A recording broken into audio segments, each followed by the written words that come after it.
Good evening, ladies and gentlemen. My name is David Sproles. I'm the president of the New York School of Interior Design, and I'm thrilled to be able to welcome you this evening to our lecture, Designing Tomorrow's Library. This is actually an exciting evening for us. As an educational institution, we are especially interested in the changing roles of libraries and how our own library continues to be such an important resource for our students, faculty, and the design community. In 2013, we founded the Friends of the New York School of Interior Design Library, a group that consists of alumni, professional colleagues, and other friends of the college with a particular interest in the history, current practice, and the future of the profession. In addition to books, periodicals, and digital resources, the NYSID Library holds and is continuing to acquire special collections, including design archives and our own institutional archive. As we approach our 100th anniversary in 2016, we are utilizing our archives more than ever and integrating some of our special collection materials into our own exhibitions. I should mention that you can see our current exhibition, Angelo D'Anghia Design Superstar, at a reception for the Friends of the Library immediately following this lecture. It's around the corner. Returning to our program tonight, we are pleased to have a great group of panelists, including Andrew Berman and Chris McVoy and David Giles from the Center for an Urban Future. And a special welcome goes to our moderator, Raymund Ryan, who is the curator of the Heinz Architectural Center at the Carnegie Museum of Art in Pittsburgh. Now, Ray's exhibitions include Frank Lloyd Wright, Renewing the Legacy, Gritty Brits, New London Architecture, and White Cube, Green Maze, New Art Landscapes.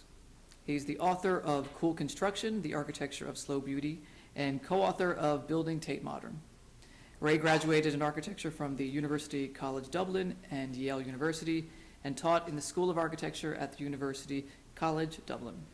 So without further ado, I'm going to pass the podium over to, right, there he is. All yours. Thanks. Thanks.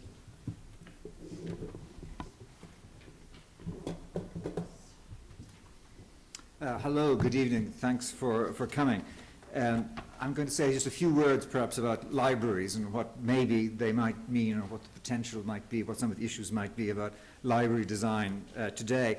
And then I'll briefly introduce our three speakers. It's a rather nice coincidence that for me to be here as the moderator coming from Pittsburgh, because as many of you know, I'm sure, Andrew Carnegie, who's the founding father of the Carnegie Museum of Art, was also responsible for an astonishing 2,500 libraries across the United States, the United Kingdom, and what's now the Commonwealth. As a poor Scottish immigrant coming to Pittsburgh back in the 1850s, Carnegie never forgot the generosity of one of his neighbors, Colonel James Anderson, who allowed young Pittsburghers to visit his private library on Saturday afternoons. And that simple act of generosity led to the building by Carnegie of 18 libraries in Pittsburgh alone, some of which are much more than simple book depositories, as they included music halls, bowling alleys, swimming pools, and all sorts of social amenities.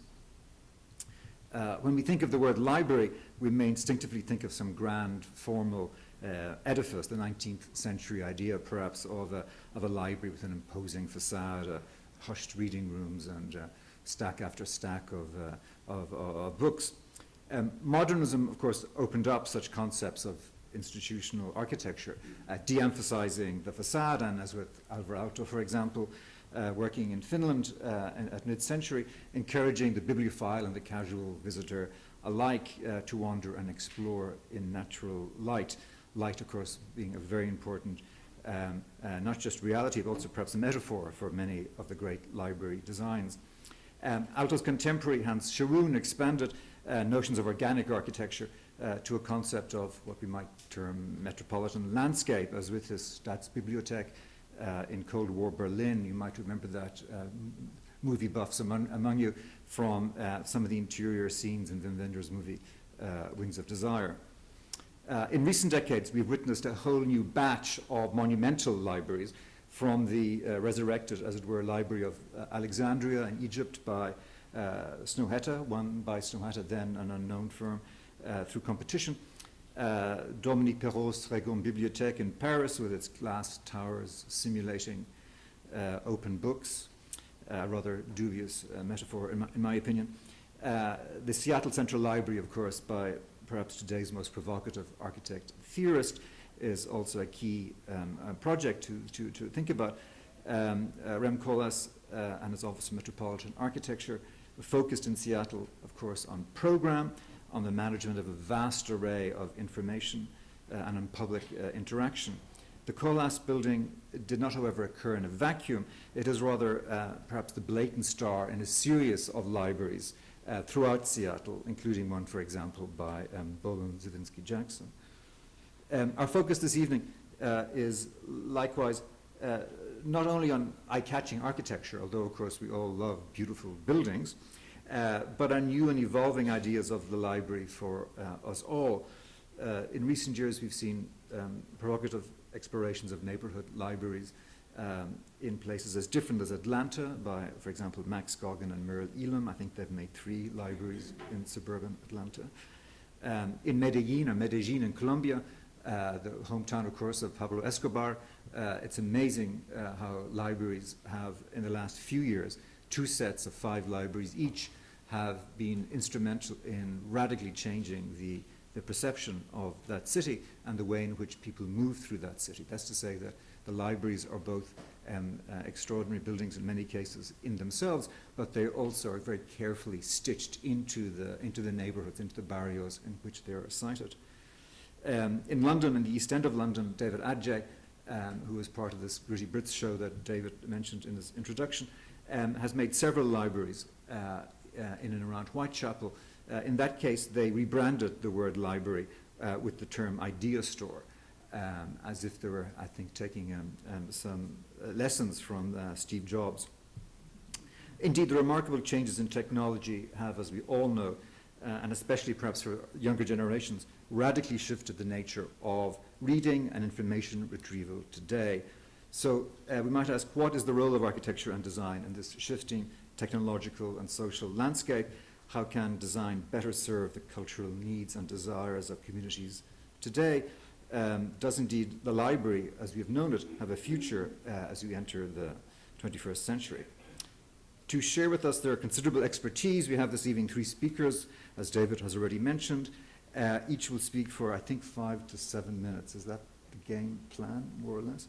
After which I will need them with a couple of questions, and before turning the discussion over to you for your comments, and I hope perhaps some provocative questions about the state and future of library design. So please, as the speakers are presenting to you, maybe you might think of some wonderful provocative questions for them afterwards. So our 3 speakers are David Giles of the Center for an Urban Future, Andrew Berman of Andrew Berman Architect, and Chris McVoy of Stephen Holl. David is Research Director at the Center for an Urban Future. His work on the city's growing and perhaps underappreciated applied arts sector led to the creation of New York's first citywide multidisciplinary design festival, as well as other programs that support entrepreneurship among designers. His research on New York City's public libraries has helped set a citywide agenda for better leveraging these assets in today's information economy. He has testified before the New York City Council, the State Assembly, and the MTA's Transportation Reinvention Commission. That sounds like an interesting group. His reports and co-ops have appeared in local and national media, including the New York Times, the New York Daily News, National Public Radio, and NY1. Is that right? NY1? Andrew Berman is an architect. He received his Bachelor of Arts from Yale College and a Master of Architecture from the Yale School of Architecture. He was awarded the Takanaka Komuten Traveling Fellowship to Japan upon graduation. He is responsible for many beautifully crafted projects in the city. The AIA Center for Architecture, some of you may know, in LaGuardia Place. There is an exquisite writing studio on Long Island, which is perhaps, I don't know, is that the Porsche of libraries? It's certainly a very beautifully crafted project. MoMA PS1, I'm sure many of you know, the entrance building and the gallery renovations there, and recently the Sculpture Center close by to MoMA PS1, which has been getting rave reviews from many people in the contemporary art world here in New York. I had the pleasure this afternoon of going out to Staten Island. It took me a little longer than I'd anticipated to get out and back, but it was a beautiful day to be out on the harbor. Andrew and his team are responsible there for the Stapleton Library, which is a major extension to an existing project, in fact an old Carnegie Library as it happens from 1907. He's also engaged in what sounds like an intriguing project called Re-envisioning Branch Libraries Design Study, which we might hear more about this evening. Chris McVoy is a partner with Holl Architects. Holl Architects, as I'm sure you are also aware, is one of the most interesting and original practices at work in America today. Chris got his bachelor's degree in architecture from UVA and his master's from Columbia. Among the buildings that he has been partner in charge and co-designer for include the Campbell Sports Center at his alma mater at Columbia, the wonderful Nelson Atkins Museum of Art in Kansas City, which to my mind is one of the most beautiful museums of recent years, one of the most original, I would say, projects. And the new building at the Glasgow Museum of Art, School of Art, I should say, right by the Macintosh. This evening, Chris is here, I think, in part to talk about the ongoing project for the new community library at Hunters Point. Right. So, without further ado, I pass you on to Chris. Thank you. Sorry, Steve. David. There we go. Okay. So before I get started, I'd like to say just a little bit about the Center for an Urban Future. Although we've been publishing quite a lot on libraries recently, we are not a library advocacy organization, but a public policy think tank.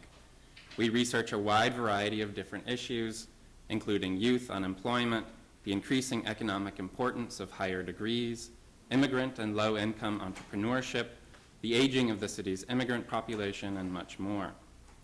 We like to say that we focus on growing and diversifying the city economy while expanding economic opportunity.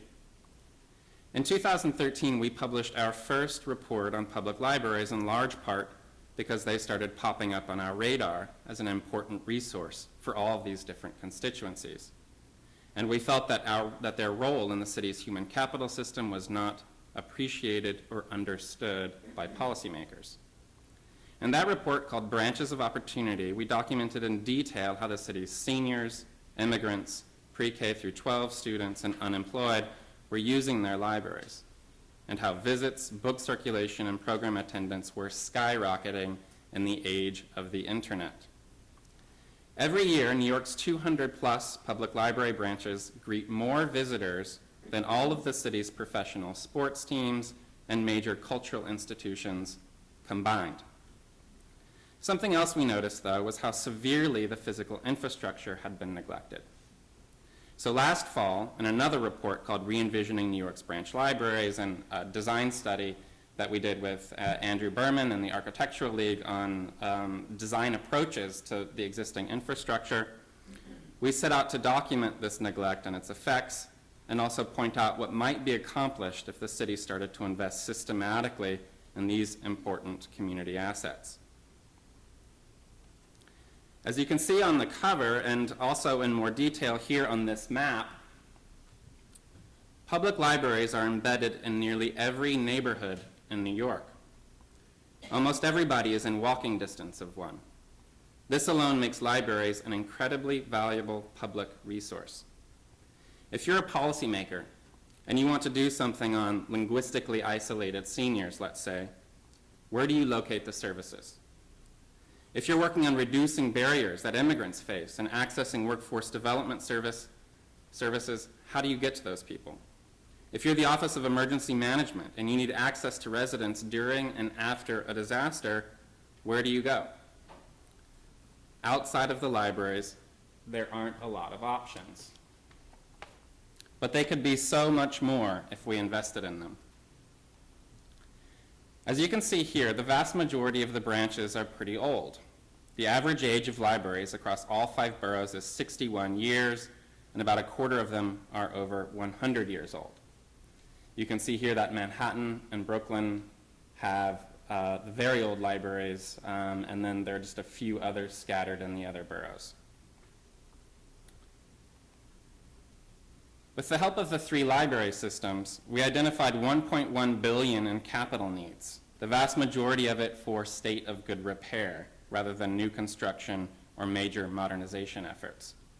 59 branches across the city each have $5 million or more in state of good repair needs. That includes things like new roofs, parapets, boilers, elevators, that kind of thing. Most libraries are also in desperate need of modernization. Designed around their book collections, they struggle to accommodate on-site uses, like workshops and classes, people working in groups or even alone on their laptops. In our research, we conducted site surveys of 45 buildings and found, among other things, a shocking lack of electrical outlets. 58% of the branches we visited had 10 or fewer publicly accessible outlets, and it's not shown on the pie chart for some reason, but we found that 18% of libraries had 1 or no publicly accessible outlets at all, which was pretty surprising to us. In the picture here, you can see this woman pulled up to a half-empty bookshelf because that was the only available outlet for her to use. In addition to a dearth of basic modern amenities like plugs, many libraries are simply too small to serve as a full-service community library in the 21st century. Nearly 100 buildings are smaller than 10,000 square feet, and over 75 buildings are 8,000 square feet or smaller. In the vast majority of cases, 8,000 square feet is not enough space for a modern full-service library. People still want books, but they don't want to come in, get their books, and leave. They want to hang out, browse, use the computers, work on their laptops, charge their phones, email colleagues, conduct meetings, take part in workshops, and so on. In an internet economy where virtual services are everywhere, it's the face-to-face encounter that is at a premium. As in a lot of other cities, there are several different building types or types of library in New York. I want to identify 2 very prominent ones. The Carnegies, and everybody knows what those are, were built between 1902 and 1929. And then the second library type I'll show in just a second on the next slide is what the librarians themselves call Lindsay boxes. And those were built during Mayor John Lindsay's administration from 1966 to 1973. The Carnegie branches, as you can see here, we have one from Brooklyn, one from Manhattan, one from the Bronx, and then another one here with the interior from Brooklyn. These buildings were almost all designed by just 3 architectural firms and often share the same general floor plans and styles. These libraries tend to be larger than most of the other branches, averaging 13,600 square feet with high ceilings and large windows, creating grand interiors and a strong sense of place. They are the archetypal library as temple, inducing a sense of reverence for books and learning. But most of them were also supposed to be places for people to gather, not just to study independently, but to hear lectures and even in a few cases, play games. I've been told a few Carnegies had rooms for pool tables, and outside of New York, some even had bowling alleys, which we just heard. By the time Mayor Lindsay came around, the role of the community library had been defined downward and did not include much space for people to sit down and read, much less listen to a lecture or take part in a group activity. These libraries are generally 1-story and much smaller than the Carnegies, averaging around 7,500 square feet. They tend to have low ceilings and insufficient natural light. The Lindsay box was clearly modeled on a franchise store. Like Subway or White Castle, the building was designed to move the product, in this case, paperback bestsellers. Now a little bit on the funding and financing of library capital projects. Unlike almost all other city agencies, libraries don't really have a capital budget. Instead, they have to raise funds from individual elected officials on a year-by-year and project-by-project basis. As you can see on the chart on your right, nearly 60% of total capital funding comes from individual city council members and borough presidents through the discretionary funding process, or what are called member items. The average for city agencies is just 6%. Among other agencies known for depending on the largesse of city council and the 5 borough presidents, only the Department for the Aging, which oversees the city's senior centers, comes even close to the libraries. Independent cultural organizations through the Department of Cultural Affairs receive about 41% of their total capital funding through member items, while 21% of Parks Department funding comes this way. Over 10 years, between 2003 and 2014, libraries have received about $500 million in capital funding, $300 million from City Council and the borough presidents, and $200 million from the mayor. That's a lot of money, but I'll note that it pales in comparison to what the city spent over that same period on independent cultural groups, which comes to over $2.2 billion. And in fact, as was written about in the New York Times not too long ago, the city's new sports stadiums have in fact received more city subsidies than the libraries have. Relying so much on the discretionary process means that the libraries have very little opportunity to plan. Library officials have to piece together funds from a wide variety of different sources, and they often have to break up projects into smaller, more manageable parts. In our report, we outlined 24 steps that could be taken by the libraries and public officials to overcome years of neglect and make most use of our public libraries. But we also didn't want to just outline these solutions. We wanted to demonstrate in detail how they might be executed and show what impact they could have on library effectiveness. That's why we assembled 6 interdisciplinary design teams, all of them extremely talented and well-known in their fields. We had 6 high-profile architectural firms, 2 prominent graphic design firms, 1 planning and development firm, a data analytics specialist, and several librarians. Among other things, we proposed that the city and libraries create a major capital campaign to bring the libraries into the 21st century, and I think we got from our design teams a number of helpful strategies for how that might be done. We proposed that the city better align library investments with broader city policy priorities, and we got a ton of detail on that. We suggested that the libraries invest in spaces and amenities for educational and cultural programming, as well as spaces that can be used more effectively by independent community groups. And in both cases, we received several excellent ideas for how those goals could be accomplished. It was important to us that the teams draw on the infrastructure we already have, rather than propose an entirely new system of libraries. And with one prominent exception, the teams proposed strategies to cost-effectively rehabilitate these existing facilities. If you're interested in seeing more on the specific proposals, they're all on the Architectural League's website. They were our partner for this. And there's a ton of detail. All of the presentations, specific ideas, renderings can be found there. Thank you.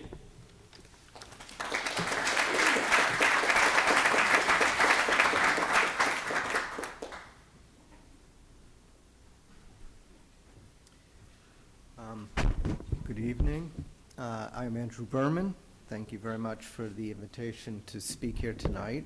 And I also want to thank very much the Center for Urban Future and the Architectural League for bringing all of us together who participated in this study of re-envisioning the branch libraries of New York City. It was a really remarkable opportunity to focus in on something that we are surrounded by, that we take part in, and we also, I think, as a city and as a metropolis, take for granted.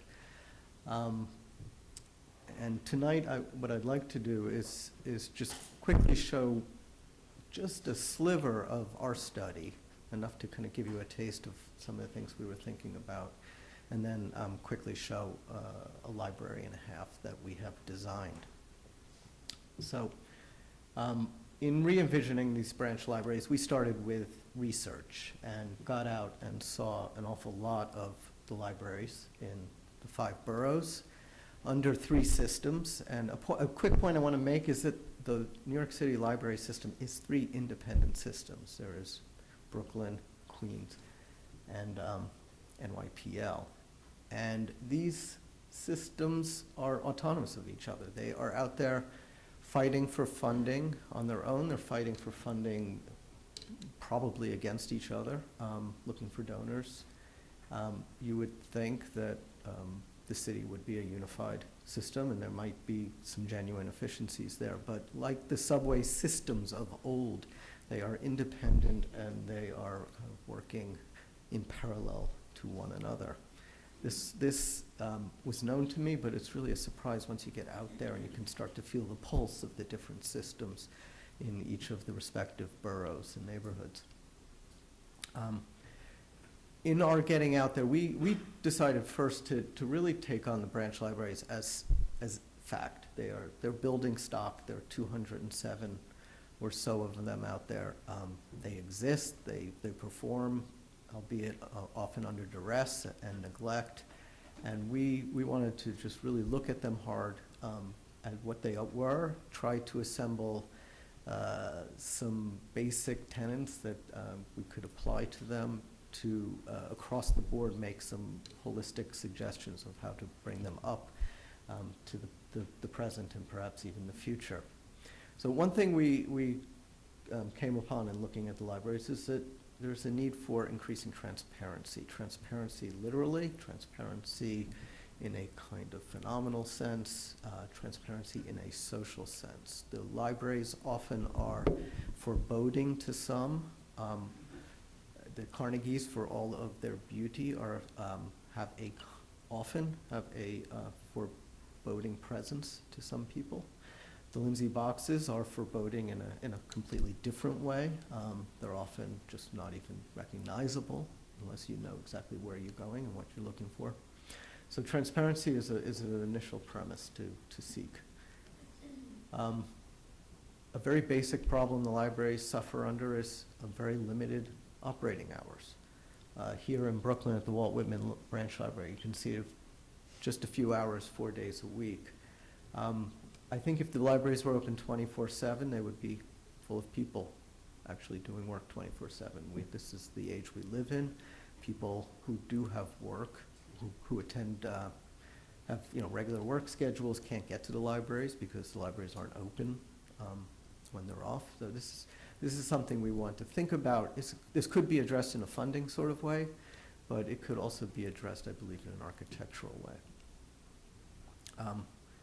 Streamlining of information distribution is something that could be done with just some good housework and graphic design skills, but it's also something that architecture can address. A lot of the libraries have outdoor space. In this case, this is Hunts Point. There's a rear yard. There's actually a garage. Looking at the peripheral aspects of the sites was one of our concerns, to see what kind of underutilized or even forgotten or non-utilized space is available to reabsorb into the program of the library. Optimization of interior space is a concern. This is in Clinton Hill. Depending on the kind of savvy of the librarians or perhaps just the maintenance crew, furniture might all be pushed against the wall or all clustered in the center, but by and large, the libraries don't utilize their space well. They're more the recipient of years of wear and tear, and they end up being what they are. Optimization of shelving is a critical issue, and as the kind of, the primacy of the book is shifting to a sharing model of book and table and digital. Figuring out what to do with shelving to allow space for people is a concern. Redistributing service space is a big concern. There's a lot of back-of-house space in libraries. There's a lot of even caretaker apartments. All Carnegies were built for caretakers, so it'd be a family living above the library or out in the back.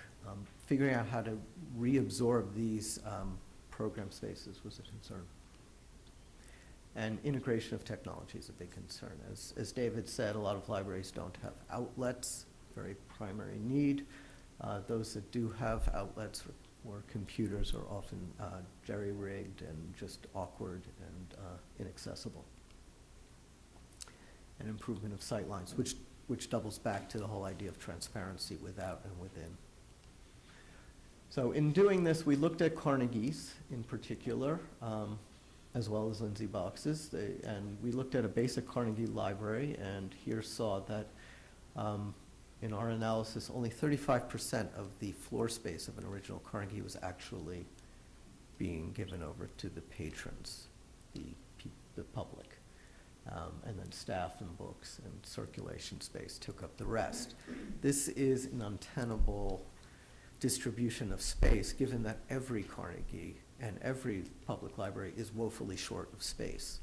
If we were going to rebuild and there was funding, these would be much larger buildings. So what needs to happen is that they be reconfigured in a way that the circulation, the staff space, the book space is all consolidated extremely efficiency, so that the space can be given back to people. And ultimately, it's people that need to be housed in the buildings, and books are there to be visited, referenced, and circulated. We looked at how people use the libraries and saw that there's still the kind of tyranny of the big reception desk, what librarians call the battleship. There are a lot of stacks. Stacks take up a lot of floor space and they cut sight lines. And then, for the most part, they're big work tables with lots of chairs. And this is how the Carnegies were laid out, and it suited that time very well. But things are shifting now.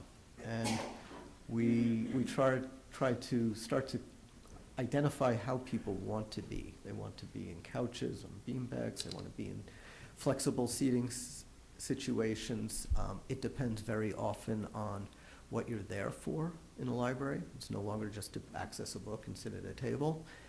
It's also very often age dependent, how you want to sit and how you want to occupy space. Co-working rooms are a huge need. These are rooms for study, for English lessons, for homework. People are running businesses, full-fledged businesses out of the public libraries in lieu of having office space. And the libraries would like to have the private spaces or the semi-private spaces to allow this to happen. Community rooms are very needed and in short supply. And one of the sad things you see as you go around the public libraries, the branch libraries, is community rooms retrofitted into cellars amongst the pipes next to the boiler. Very unpresentable situations. Every library, every neighborhood needs a community room. The community rooms then need to serve many different spaces. Children, of course, need their own spaces, or spaces within larger spaces. We noticed that steps are a natural point of coming together and could work well within libraries. And we noticed that outdoor space is always appreciated when available. And as I mentioned before at Hunts Point, but many other libraries, there's often a garden, inaccessible and untended, or a rear yard, off limits, chain link bound, and thinking about how to reabsorb these spaces into the experience of the public library was a concern. So we developed a taxonomy of opportunities, we called it, showing all different opportunities to kind of retrofit into the existing public libraries. The first being more quality than a specific program space, but that being the transparency that I mentioned. We then developed an idea called the Engawa room, Engawa being a type of space in Japanese architecture. It's an indoor-outdoor space. It's a kind of zone around structures, houses, and businesses in which a lot, maybe even the majority of the transactions happen. And the metaphor here was to suggest that people in the neighborhood could access some of the primary needs of their library without going deep inside. And this then in turn addresses some of these concerns about the limited operating hours. If we could develop a room or a space, a vestibule even, that the public could access off hours, then the library itself doesn't need to be maintained and staffed late, weekends, or overnight even. And this could be a point in which you could return a book, pick up a book, access a computer, or solely get Wi-Fi. Another core idea was the development of a resource hub. This will supersede the battleship reception desk, but this would be a place in where the patron and the staff could meet, and many of the basic needs of those who are coming to a library could be satisfied immediately, again, without going too deep in the library. And access to technology is one of the more important kind of initial touchstones. But often it's just to find somebody to talk to and get oriented. And this is thought to be not a kind of across the divide type of experience, but around the table type of experience. Active floor space, which could be as simple as clearing out the libraries, putting the books around the perimeter, making room for people. Community rooms, and one of the concerns we had in thinking about this was how to bring the community room to the front of the library. So the community room can be accessed perhaps autonomously of the library. The community room could have its own kind of parallel utilization and life from the library. And in that way, it can be used at night, it can be used on the weekend, it could be used for various purposes. So these are all things that we saw people using community rooms for. And naturally, within the course of a day, the community room could be used for all of these purposes. And the last idea we came up with is we termed the occupied facade, which is to make a place for people outside the library in the public space, could be along the facade, along the sidewalk, but a place where you can start to get some of the basic core benefits of the library. And that being primarily access to Wi-Fi. An enormous number of people, and David, I think you have the metrics on this, but a surprisingly number of people in New York City don't have Wi-Fi at home or access to it generally. And we noticed that people go and just kind of hug the outside of the library when the library is closed in order to get Wi-Fi. So we thought, why not start to build in benches, ledges, start to create what was called the occupied facade so people can get this basic need. Okay, so we looked at 5 libraries. I'm going to just very quickly go through Clinton Hill branch. This is a Lindsay Box. This is in Brooklyn. And the Clinton Hill branch is actually very well utilized and well tended. It looked like it had a very engaged local population that was looking after it. But it is a building in need of a lot of work. And primarily, it's a need because it's poorly utilized and it's poorly sited. It's set way back from the street. It had very few windows. The door is actually, you can't see the doorway here of the library. And so in a rather grand street of brownstones and other nice turn-of-the-century apartment buildings, this building is receding away from the public. There are a few benches put out there, but it's a half-hearted attempt at making public space. And then within the library, there's it's very generic space, and then the generic space is even undercut by the fact that everything's just pushed out to the perimeter, and there's a lot of well-tended linoleum. But it doesn't speak of the civic need of the library or the quality type space that people could enjoy in a library. And it has the components, a desk and checkout. It has all the pieces, but it doesn't cohere into a place.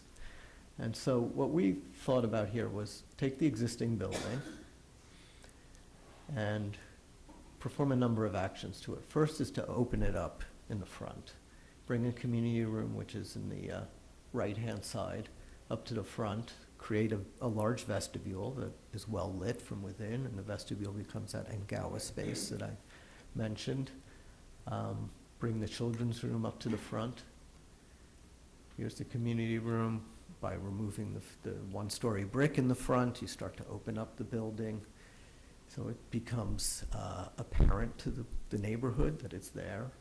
And that becomes then a catalyst to create a garden, say, in front of the building, just as all the neighboring brownstones already have gardens on the street.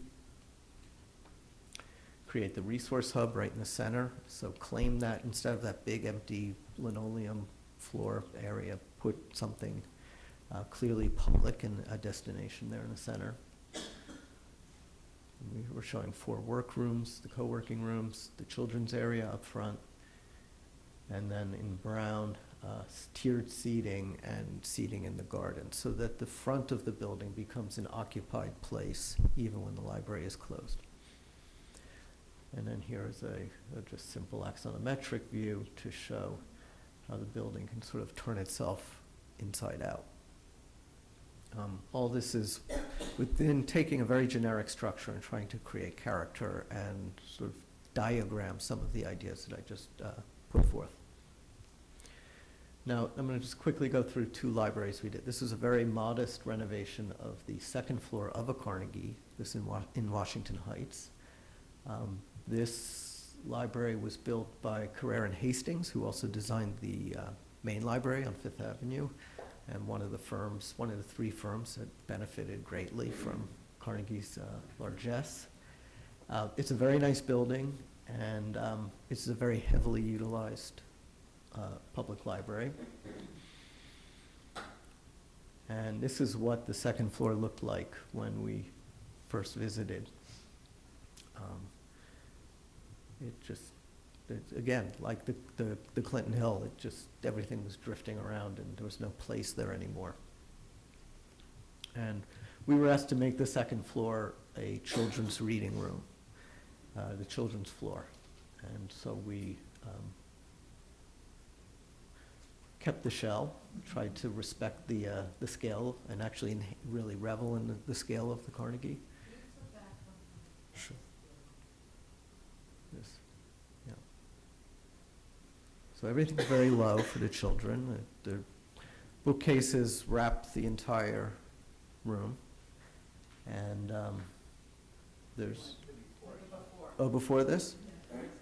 Yeah. Okay. Yeah, these are pretty much the same views here.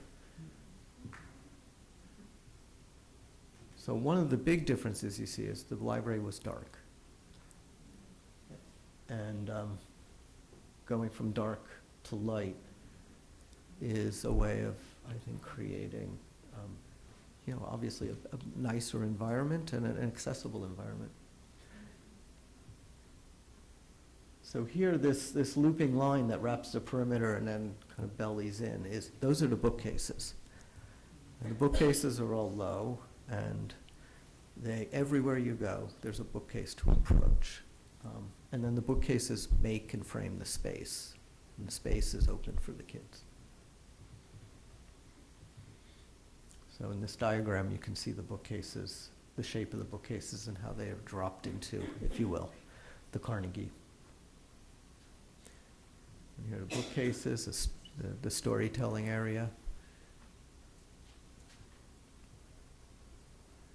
And the computers. And then within this one big open room, we sought to make little rooms between the couch and the window seats that we created at each of the monumental windows. These become little bays, if you will. It's a place where a family could sit and read a book, or a couple kids could hang out within the big space.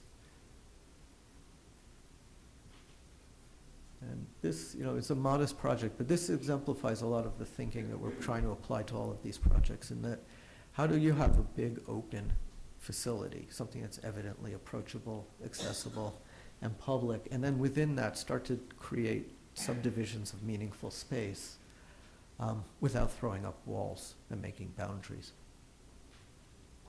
Okay, so then I'm going to conclude by just showing you the Stapleton Library, which is out in Staten Island. Stapleton is a now very underserved, very low income neighborhood. The only public facility of any sort that I could find out there was the library. And this was the original, Carnegie again designed by Carrere and Hastings in their more kind of bucolic neo-Renaissance style. When this library was built, it had the public school behind it and an athletic field as well. So it was a whole little complex of civic destination. The school is gone and the athletic field is gone, and the library, when we got there, looked like this, and then there was an empty lot behind. So what we were asked to do was to renovate the Carnegie and think about come up with a design for an enlarged library, so that the whole facility worked as one. And this was our solution. It was a whole complicated issue of access, how to get into the Carnegie, which was up a flight of steps without building an elevator. Some very kind of basic needs have to be satisfied, of course, in every one of these projects. Here you can see the plan of the Carnegie on the right, simple rectangle. It's a one-room library, and then our addition to the left. It's a structural diagram, and this is the result right before move-in. So we made what is a very grand space, what we sought to be a very light-filled space. As Ray mentioned, natural light becomes a kind of core material for so much thinking about libraries, and certainly in all of our work. And this is, I wanted in our project here that the library, that you felt as if you were always out in the light of the day. And you could actually feel the changing light of the day as you were there. And so it's day lit and lit from the sides.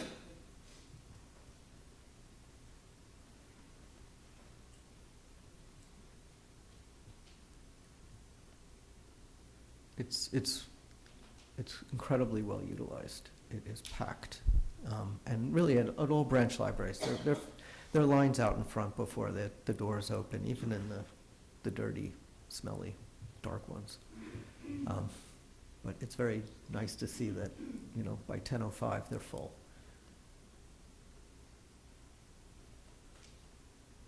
This is the community room that we located in the center of the library. And it becomes this kind of flexible space that changes during the course of the day. All the books are around the perimeter, so they're all very much evident.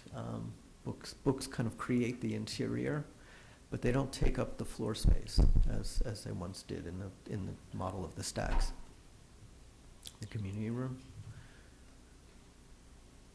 There you see the community room being used by people for studying.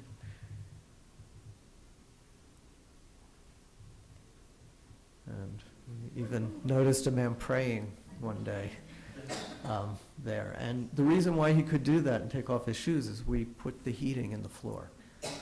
And so the building is warm. It's warm to the touch, and that simple thing makes it a place of comfort, even if it's a lofty space. And of course, everybody around the computers. And then the Carnegie we turned into the children's room.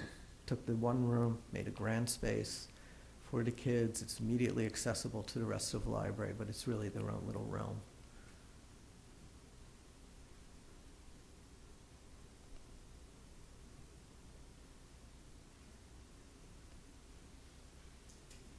And then back to the point about transparency, we look to make the library open and accessible and very evidently belonging to the neighborhood.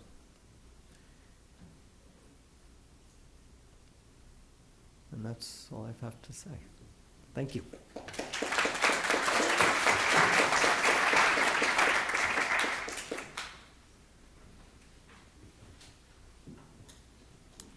Good evening. I just need to figure out how to get my presentation up here. Is it going to see? Oh, it's all hooked up. Excellent. I want to thank the school for organizing this discussion because it foregrounds the importance of public libraries. As you've seen, they're much more than the traditional library. They're important community centers and civic spaces, and it's an urgent need for the city to renovate and build. It's become our main civic space today, and it's interesting to think that because, or it's interesting that's happened because at one point people were talking about the death of the book and how would that affect libraries. I remember we were one of the competitors for OMA's Seattle Library. We were one of the 3 finalists, and when we went out for the interview, this was 1998, Microsoft was Paul Allen was on the committee, and he had a laptop with a screen that was this big, and I was very, but we thought, okay, they're going to be speaking about the death of the book. It's Microsoft. But they weren't. They were talking about the book as an incredibly efficient source of holding information, of access to information. And they were talking about the library as a place where it's not just the book, but a place where people come into contact with information, where they gather, where there are events. So this is, in New York, we're seeing, it's great to have the attention on this because it's so important to the city. So we were asked to do a new branch library for Queens. It's called the Queens West Library. It's an incredible site across from the UN, right here, and across from Lucan's Memorial. It wasn't built when we got the commission, but we knew it was going to get built. And so it has a kind of architectural importance, but more importantly for Queens Library, this is where the library would sit. It was a kind of beacon or a kind of sign of the new life of Queens Library. Queens Library had been, as Andrew was saying, there are the three branches here. Queens Library had been for a while reinventing the library. They were in some ways at the forefront of thinking of the library as a community space. This is a place where, for example, immigrants go to learn English, non-speakers. This is a place where children go to do their homework on computers if there's no computer in the home or only one and there are many children. This is a place where you can go hear a lecture. And this is also, they were at the forefront of finding ways to make it more accessible, more inviting.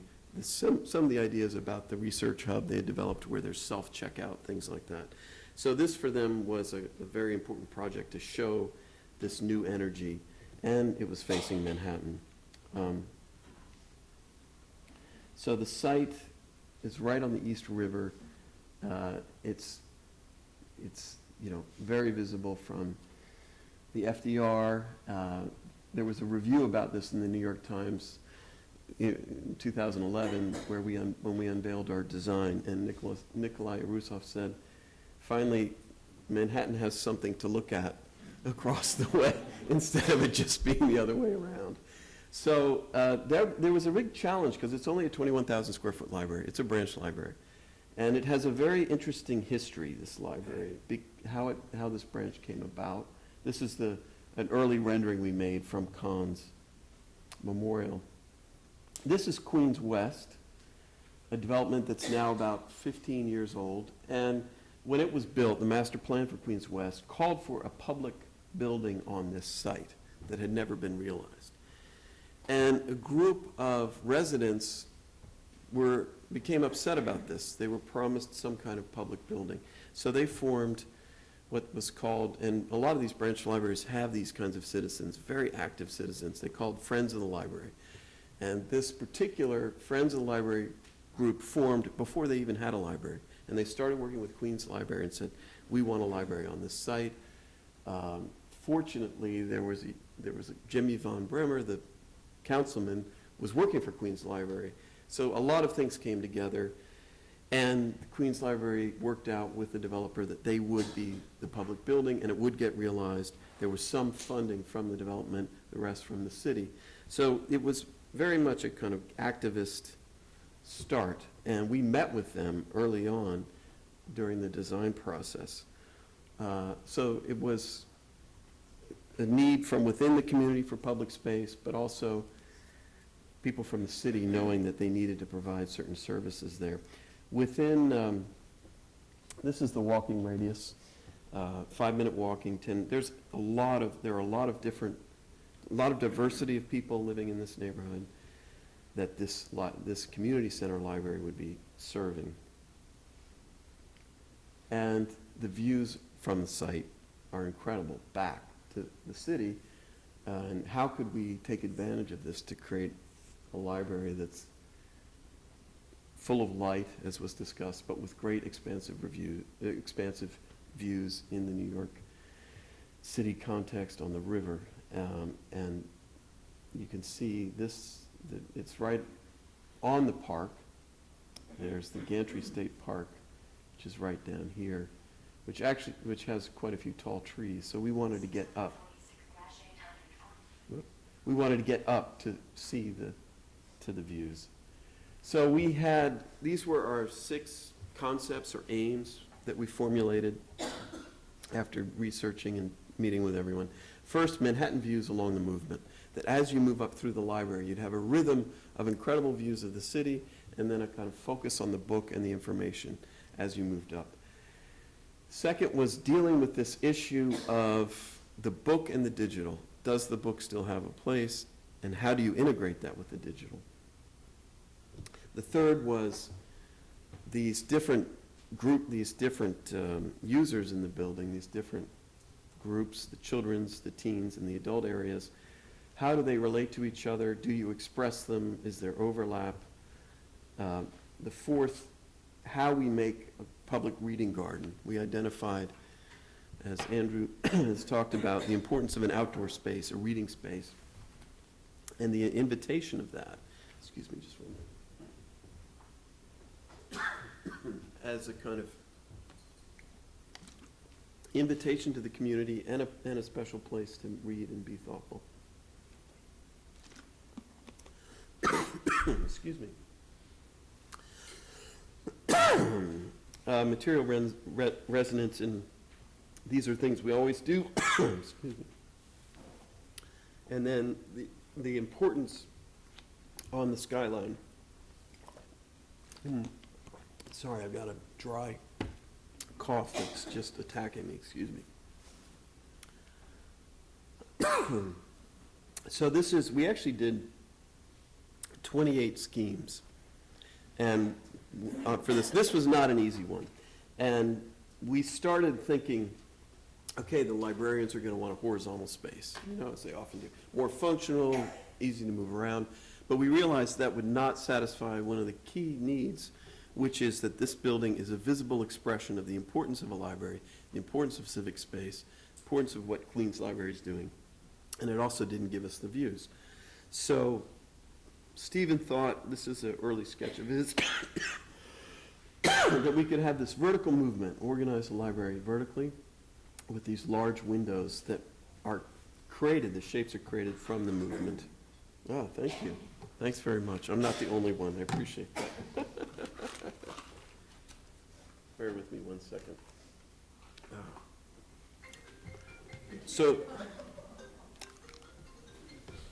So this idea that as you move up, the views unfold, and that the building, rather than having a sculptural form that's expressive, because some of our schemes actually, this idea of expressing the importance of this civic space, this is the only public space for that whole development, and it's only 21,000 square feet.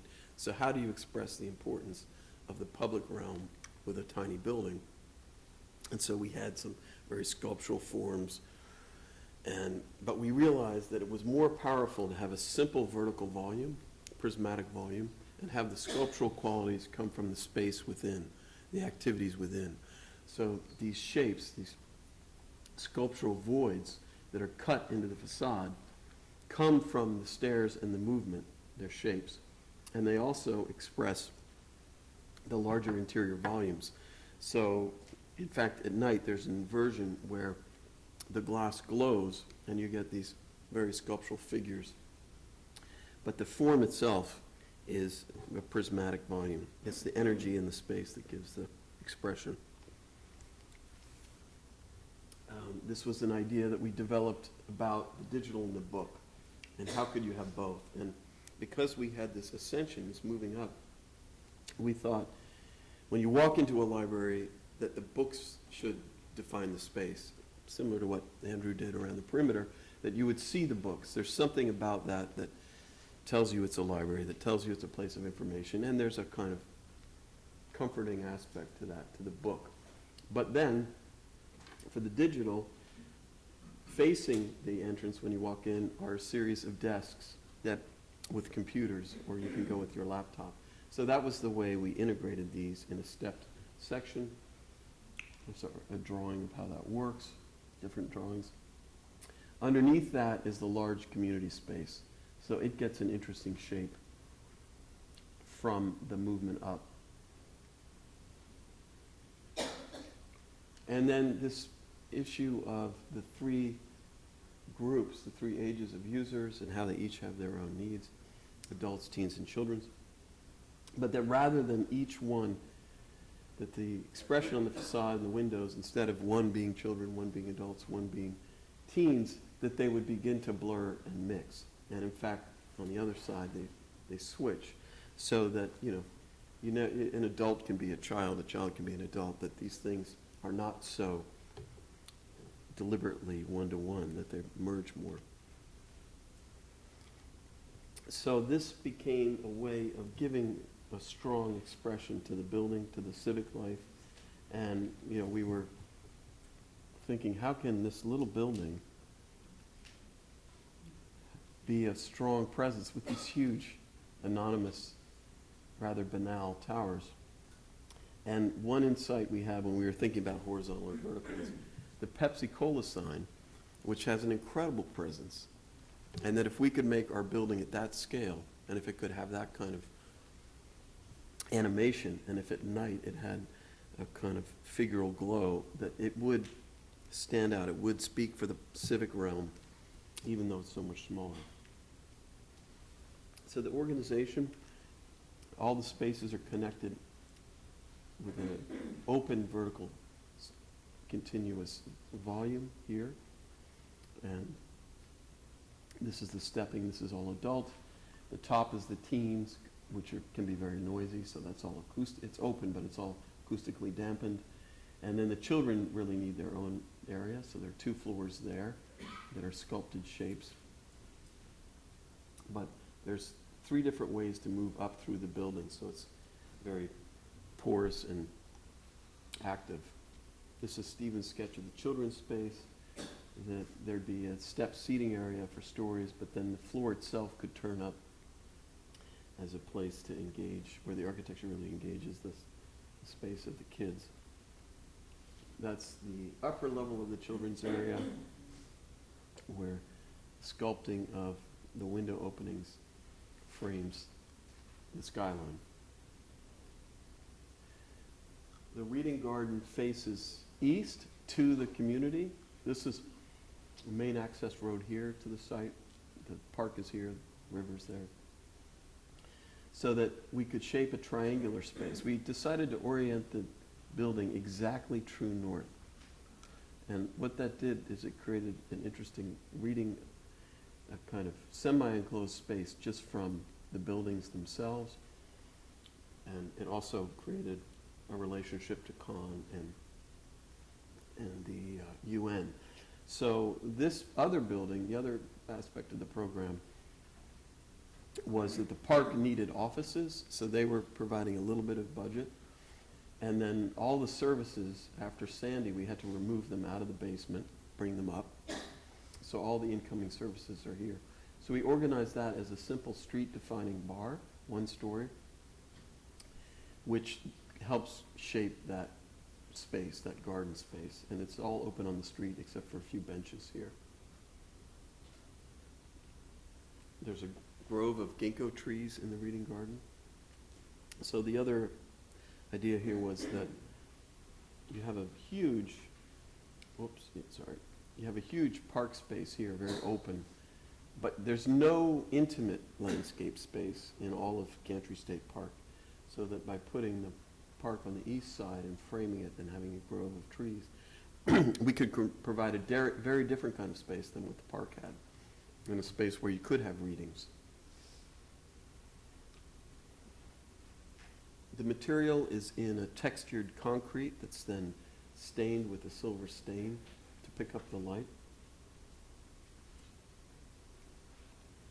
These are different ideas of the garden. The ginkgos have that beautiful color in November. These are model views of the stepping, bringing you up into the library with the bookcases in the back, and these are desks here. And one of the interesting things when we presented this to the library, we thought they were going to be opposed to the vertical nature because they're used to their horizontal ease. You can take books, you don't have to take them up elevators horizontally. But we presented this and they immediately got it. They like the vertical expression from the urban context, but they also like the quality of the interior space. One of the librarians I remember said that he grew up in Philadelphia, and the main public library there was one of those that had a tall space with floors and floors and floors of books with balconies, and how that was a kind of invitation as a kid to go explore, that there he sees up in the distance something that gets your interest, and that it's almost labyrinthian, or there's a kind of sense of discovery. And so he felt this space had that it would draw you up and invite you to discover the space. These are views moving up through. The children's space becomes a kind of expressive element in the overall 5-story volume. And you can see how the windows slip from the volume so that it brings light into the main space, but it also expresses this idea that you can be an adult and you might feel like a child, or vice versa. And at the top, there's an outdoor reading amphitheater with these incredible views of Manhattan. So this is wood decking that steps up. And there's a little cafe there. They also incorporated a cafe right at the roof, just to the left, so people can go in just to go get a coffee. And on the way up, they may see a book or a digital presentation that would get their interest and have them explore some aspect of knowledge. These are centers of knowledge in every form.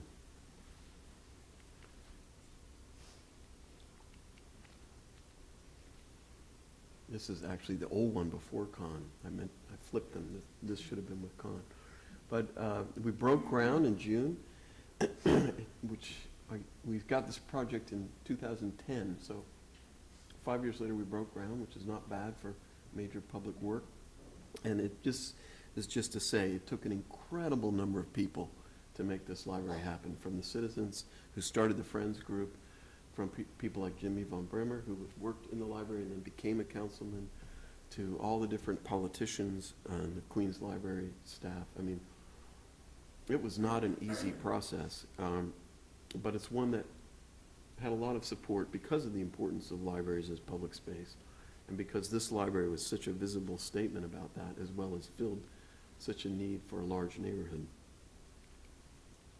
That's a mock-up of concrete, where we're testing putting bubble wrap in concrete. Don't steal that idea, please. It hasn't been done before. So we're, finding economical ways to get texture and interest into the material. And that's at night how what's a simple prismatic form becomes very sculptural and active along the skyline, and expresses the importance of the civic life of that whole community. Thank you.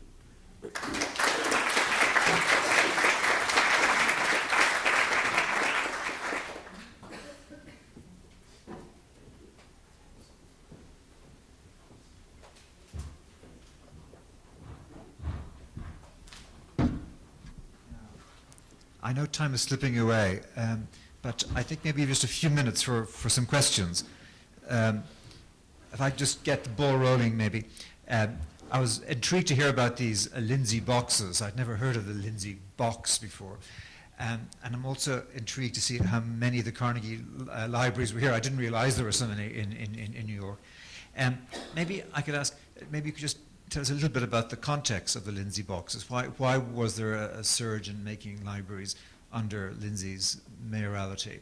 And then maybe for you, David, and then maybe for Andrew, maybe I might ask you, do you think it's an advantage having all these libraries? Do you think it's as a benefit to as an architect to have old libraries to work off, or would you rather, like as in the case of Hunter's Point, would you prefer to have like a greenfield site to make a new build? So I don't have the exact numbers on me, but I know that we have over 50 library buildings that are still libraries and date back to the Carnegie era, so 1902 to 1929. And one of the surprises we found when we looked at the dates of buildings and building types and did that analysis was how many of them dated from 1966 to 1973 or 1974, 75. Lindsay was out of office then, but they were still on a building spree. And it's, I haven't had the time to do the historical analysis. I would love to know more about what that was about and what the impetus was. But it's a story there. There was a major expansion in library building under Lindsay, and although I'm not a fan of the buildings, it's a remarkable civic achievement that I think would be interesting to learn more about. I also think that the buildings can be rejuvenated and made magnetic in various ways. I think it's a design challenge that we certainly had each of our teams tackle, and we were really surprised with how much energy they were able to bring to these otherwise pretty banal interiors. So I'll answer the question you asked for Chris McVoy and just say that I think there's enormous potential to rescue a lot of these underutilized Lindsay boxes and make them truly valuable magnetic spaces for communities. Thank you. Yeah, the visiting Lindsay boxes was very instructive of what often can happen when a place is underbuilt. The ceilings are as low as they might be able to be. There are as few windows as could have been accepted, and in the process and over time, they just are drained of all character. And I think that one of the things that we arrived at in our study and work with libraries is that creating spaces and places of character is really the core responsibility of the architectural project. And I think, as Chris showed, it can be done as new construction and done beautifully and very kind of clearly in a civic way. And I think another undertaking is how to insinuate that energy of the civic project in the built fabric, the existing fabric. And it's But I would say, just to play devil's advocate, I guess, is this working? Yeah. To play devil's advocate, I see incredible potential and power in transforming the Carnegie libraries like what you did, because you're working with a piece of architecture that has a real integrity and a civic presence and an aspiration, and you can make a new work against that. Yes. It's fantastic. I think these Lindsay, in the case of the Lindsay ones, probably many of them should just be bulldozed and start over. I mean, I like what you did in your proposal, but it probably, at the end of the day, would cost as much as tearing the thing down and starting over. So I would say Carnegie, incredible, build on them and transform them, but these Lindsay boxes are probably most of the time not worth keeping.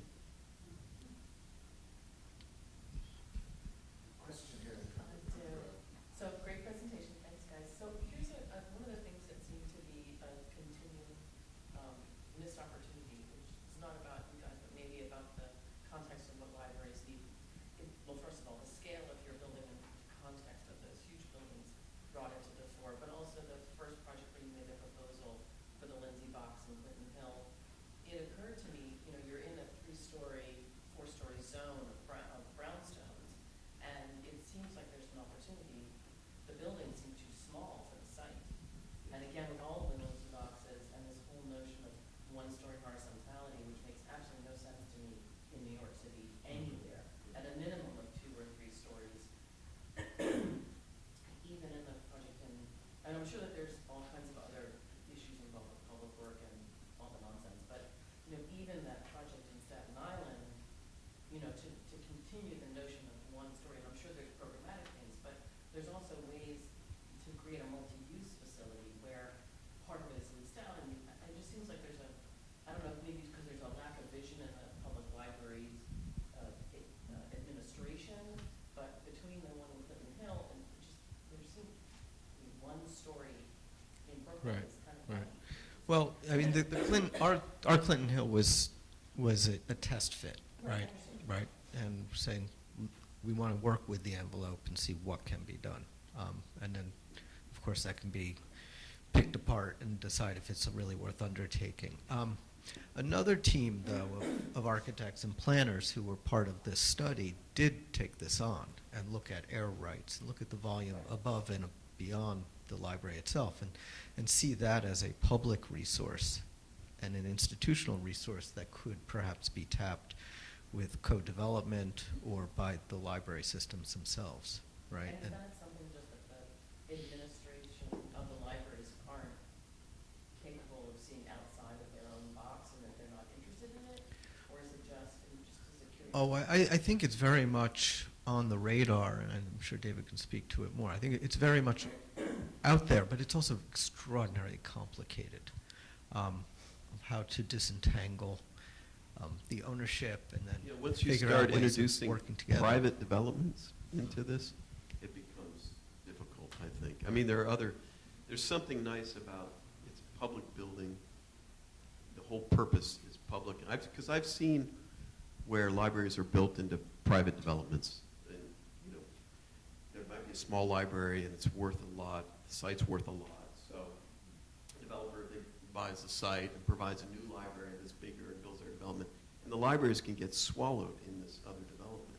So it's a risky slope. And I mean, I completely agree with you about verticality. And I would say on some of these sites, one of the things we also argued for with the verticality of our library is it leaves the site free for garden and for other activities.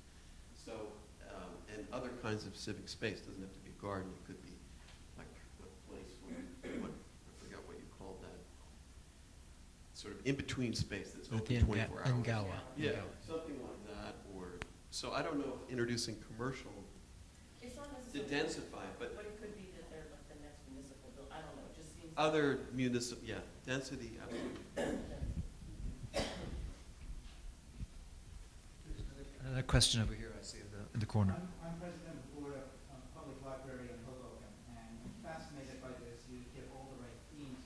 What I worry about as we invest in continuing to respond to an Amazon, Google, Wikipedia world and remain relevant, I worry about the designs that we're choosing and making sure that they're flexible for the future. Just an example, we have 30 computer stations.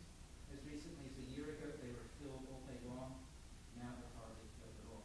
So how do you as architects assure us as trustees that we're buying something that's flexible?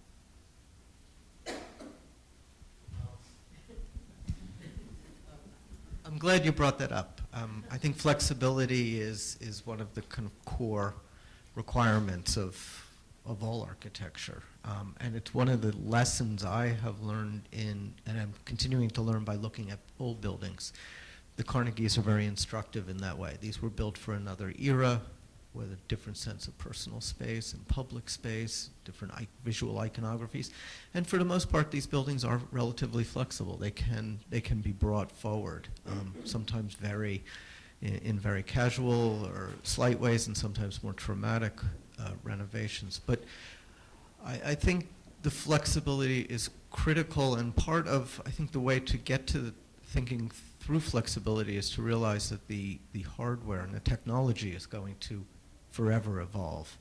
It's transitory. What is permanent are the needs of people to occupy dignified space, quality space, and if that can be created, I think, in the right proportions, Yeah, I think there's a danger raison in complete flexibility. I mean, because if you have ultimate flexibility, you can do anything in space.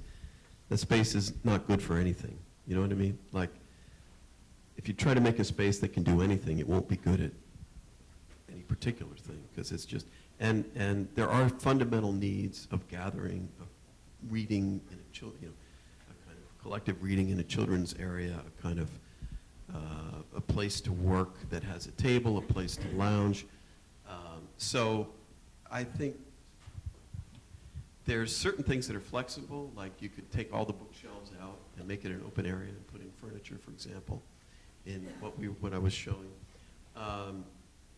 And for example, just in the course of the 4 years that we were designing that library, the amount of area for book stacks kept shrinking. You know, I'm sure you've experienced that, and that's understandable. But there seems to be a kind of core of books that you need, a certain amount of shelving that you need, and if you can make a kind of integration of that amount of books, which Andrew is doing on the perimeter. I mean, maybe someday those will be empty. I don't know. But if it's all temporary, just temporary shelves floating around, like the Lindsay boxes, there's a lack of inspiring space. There's a lack of permanence, a lack of seriousness about it. So it's a very difficult balance. You need to provide the flexibility, but you also need to provide a quality of space and an integration of things in that space that it feels. And I think the Carnegie libraries, it is great old buildings. If you have space of great proportion and great natural light, it can be used for almost anything, you know. And if you have low space that, you know, like the Lindsay stuff, you can't really use it for anything. But you know, you could make a nice art gallery in those Carnegie libraries. You could make, because it's beautiful proportion, nice height. You walk in there and you feel like this is a special space. This is a civic space. This is not a domestic space. This is not an office space. This is a space of some kind of aspiration because of its quality of construction, because of its proportion, because of its light, because of how easily you move through it, the grace of the movement. So all of those things have to be there in the backbone of the building to allow it to function.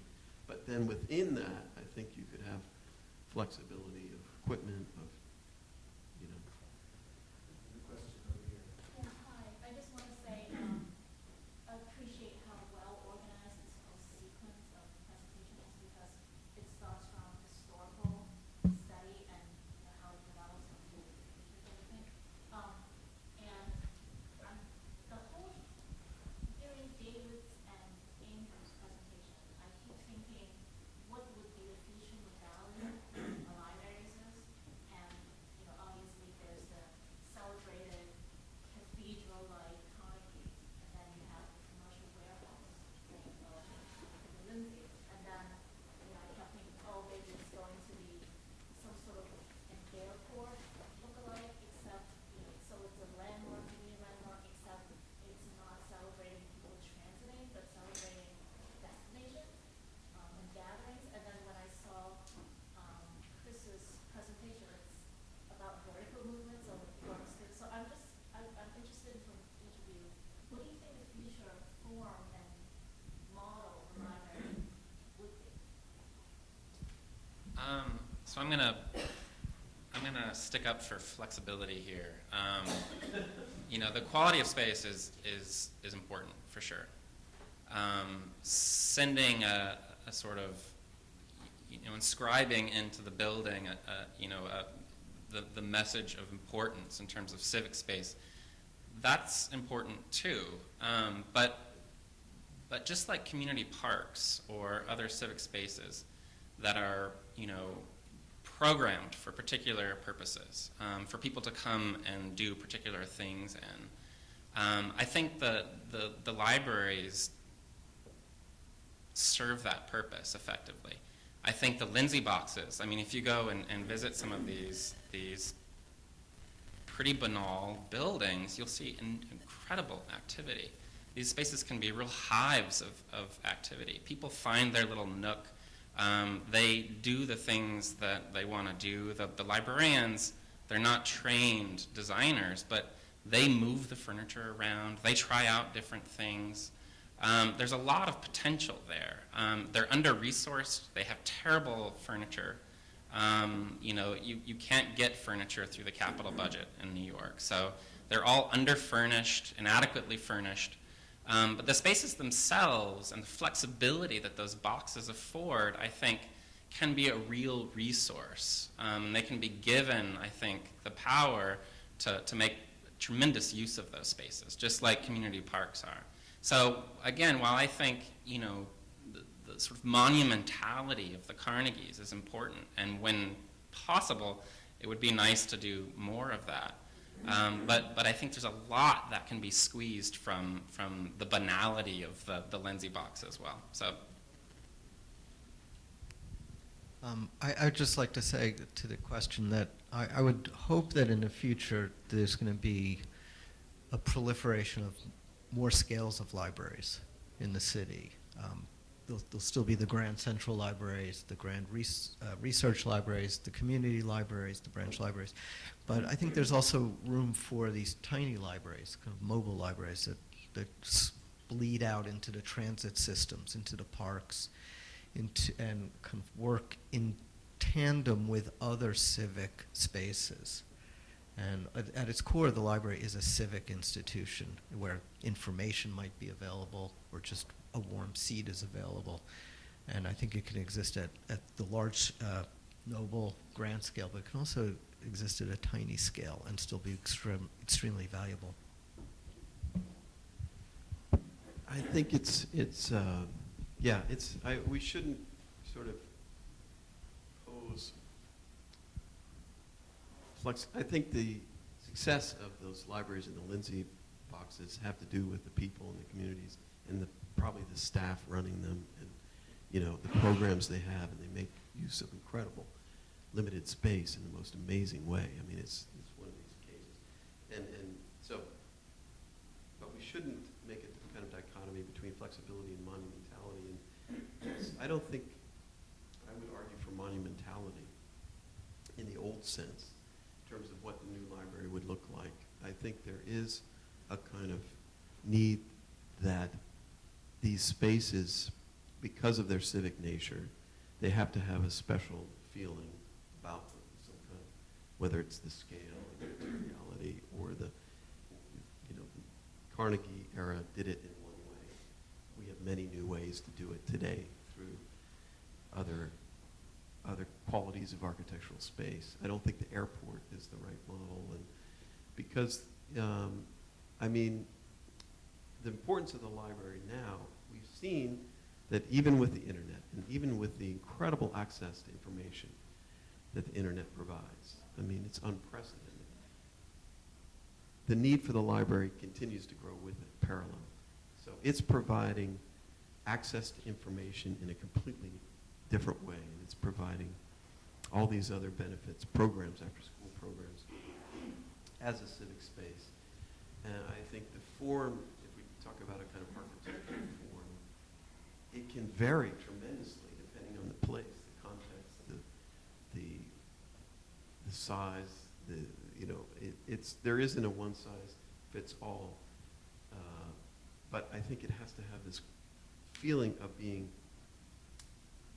in a space where where architecture can inspire, where it has a special quality that's not like your home, that's not like your school, that you walk in and you feel, because in that sense, and it has to do with proportion, scale, and light and movement, in that sense, it's recognizing the specialness and the importance and the excitement. Like a kid, you know, these great old libraries, a kid walks in, there's something about it, wow, this place is full of information. There's so many things to know, to learn. And a library needs to do that. It needs to invite the future. It needs to invite possibilities through space rather than through the internet, through digital. So there are many forms that can take.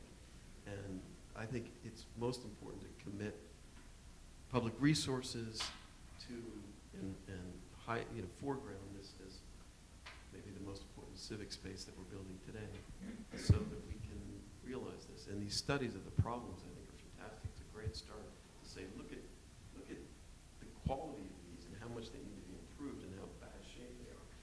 And I think Department of Design and Construction, who's our client, who's your client, has done a great job. So it's happening, and symposiums like this. And it's exciting, but for me, what's the most exciting is even though we have this access to information on the internet, the need for people to meet and to have somebody curate information, you almost need it more. You have so much access to any kind of information, it's hard to even know where to begin. You go to a library, and it begins to be organized for you by someone, by the librarian. They have a new, even more important role to curate information, because it's just so broad without depth on the internet. And this is a place you can go where you can get depth, because for specific groups, people who have specific interests. And we need spaces that allow that are flexible instruments for those kinds of activities. I'm intrigued by this comment by Andrew about perhaps mobile libraries going out into parks, out into the city. I think I'm right in saying that Carnegie in the UK used to organise books to be sent to the lighthouses, almost like a hamper from Fortnum and Mason's, that they would send off boxes of books every so often to remote, manually operated lighthouses. I think we have time for just a few more questions. And this lady over there, I'm sorry, has been a hand up for quite some time. Not a question, but it's relates to the future library. Are you all familiar with the Little Tree Library? Which there's 33,000 of those now in the United States, and they are going worldwide, where the little kiosks set up in neighborhoods, put a little table, and kind of takes that wonderful children and people like, here's a book. And it's a whole new movement of accessibility of electronic books, and it's probably all kind of mystery, but you might Google it. They are going worldwide, and architects, it's almost like little birdhouses. What's it called? Little Free Library. Out of Wisconsin, I think. It's out of Hudson, Wisconsin. Like large mailboxes with like 5 or 6 open images. There's a very active hand-raising person over there, Anne Rieselbach. Yeah, sorry, Hi, sorry. I'm from the Architectural League, and we worked with David on the project. First of all, before that, the Little Free Libraries actually will be organized 10 of those. They don't have to be little birdhouses. No, but Go to they're our like that. website, you can look at those. The problem with those, of course, in relation to the libraries, is they're not curated, they're spontaneous. But something that David didn't talk about that was very much a program in the study projects for everyone was the fact that libraries themselves are networked now. It's so that when you talk about designs that these guys have created and getting rid of that back office space, a part of it is because libraries are a network. There is a book delivery system in the city, both to the libraries themselves and to individuals. And David, could you talk about that a little bit? Because that, I think, impacts how people consider the construction and reform. And do go to our website and see lots of small, nimble forms within the study project beyond the library. Sure, yeah, I noticed that in Andy's presentation, he was talking about how the Carnegies devoted only 30% to patrons, the rest was to circulation and clerical work and stacking books. And it had occurred to me that, I was talking about the Carnegies as places that people could come and spend time, and I think that's true because they were much bigger than the other Lindsay boxes, the franchise libraries. Both of them, the Lindsay boxes and Carnegies, did not traditionally make a lot of space available for patrons. And that was because the collections were all managed locally. So there was a lot of space that was needed for the librarians and the staff to sort through books and organize books, label them, put them up on the shelves, purchase them.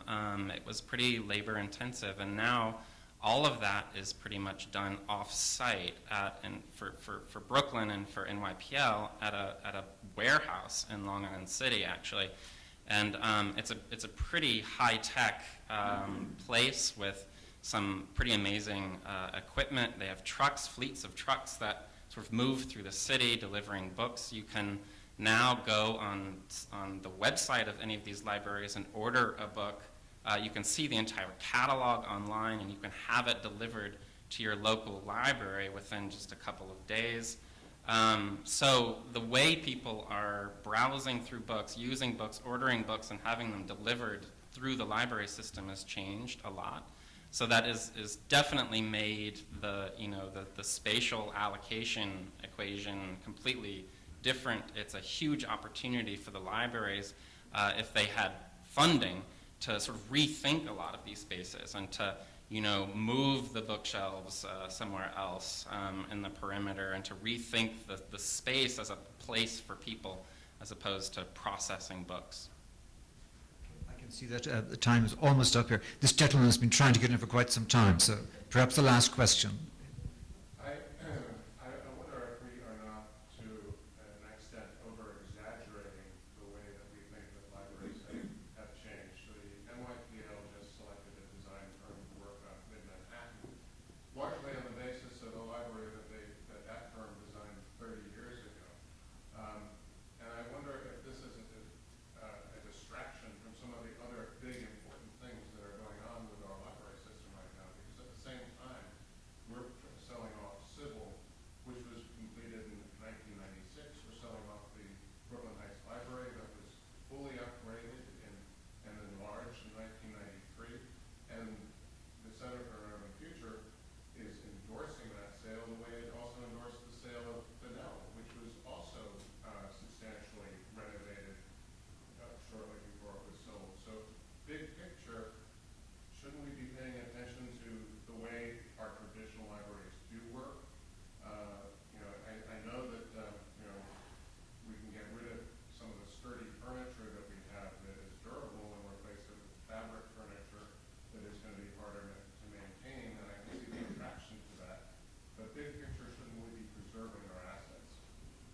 you want to respond to that just very quickly?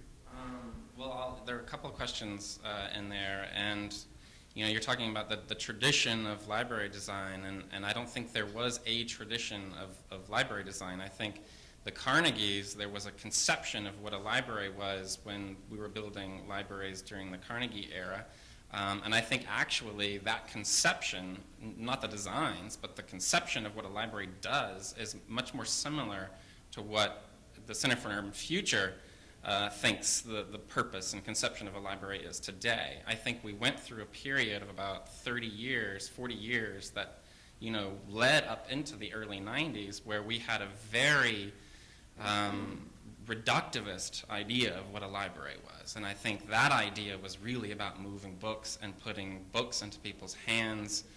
The idea was you were to come to the library, find your book, and leave, not spend time there. And so I think that has changed. I think people are using these spaces differently than they were in the Carnegie era. It was much more hierarchical. We had lectures. Now we have maker spaces and group work. And so the activities are different. But I think the overall conception is much more similar to that. So that'll be my response. I think it's, thank you all very much for coming. And thank you to our speakers. And we'll leave you, pass you over to David Sprules, President of the NYSID. Ray, I want to thank you, and I want to thank all of our guests. And please, let's continue the conversation, because I think there's people there who had still questions. So why don't we go around the corner into our gallery space. We can grab a glass of wine, it's a little bit of food, and we can talk some more. Thank you all for coming.